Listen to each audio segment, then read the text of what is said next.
নমস্কার, সোমা দত্ত ব্লগে সবাইকে আবার স্বাগত জানাচ্ছি। আমি আমার মিনি ব্লগটা শুরু করছি, একটু একটু করে মিনি ব্লগ করছি, কিন্তু বড় ব্লগটাও করব, তো সেটা একটু সময় সাপেক্ষ।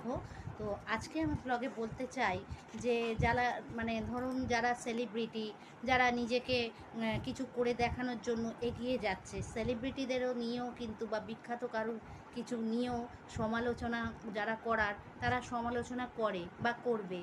তো আর একটা জিনিস হচ্ছে, ধরুন বিখ্যাত যারা, তাদের নিয়ে তো আমরা সমালোচনা করেই থাকি, কিন্তু যোগ্যতা, ধরুন কারুর যোগ্যতা আছে, কারুর যোগ্যতা নেই, তো যোগ্যতা যার আছে তা তাকে নিয়েও মানুষ হিংসা করে। কারণ সে তো জানে যে ওর যোগ্যতা দিয়েও ওটা প্রমাণ করছে, কিন্তু আমার তো আর যোগ্যতা নেই, তাহলে আমি ওকে হিংসা করছি যে ওর জায়গাটাকে সরিয়ে দেওয়ার জন্য।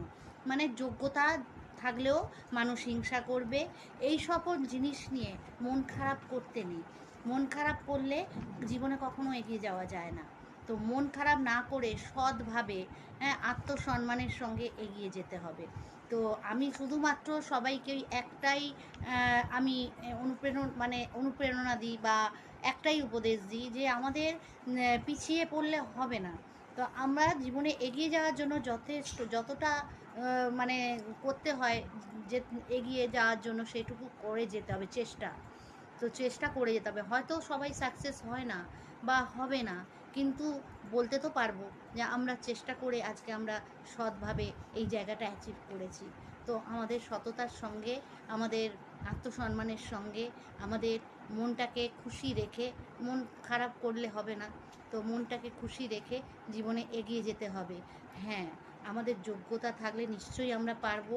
আমাদের যদি আমরা আস্তে আস্তে নিজের জায়গাটা করতে পারি, তাহলে মানুষ সমালোচনা করলেও দুঃখ নেই, কারণ আমি সেই জায়গাটা অ্যাচিভ করেছি।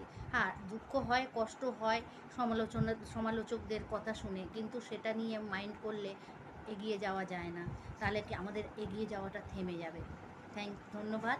আমার বক্তব্য বা আমার এই মিনি ব্লগ আপনাদের যদি ভালো লাগে, আমি বারবার একই কথা বলি, আপনারা আমাকে প্লিজ প্লিজ একটু কমেন্ট করে জানাবেন, শেয়ার করবেন। আমার লাইফ আমার ব্লগটাকে যত বেশি শেয়ার করবেন, তত বেশি না আমি এগিয়ে যেতে পারবো। আর আমি কিন্তু চেষ্টা করেই যাচ্ছি যাতে আমার ব্লগটা ভালোভাবে একটা জায়গায় এগিয়ে যায়। Thank you.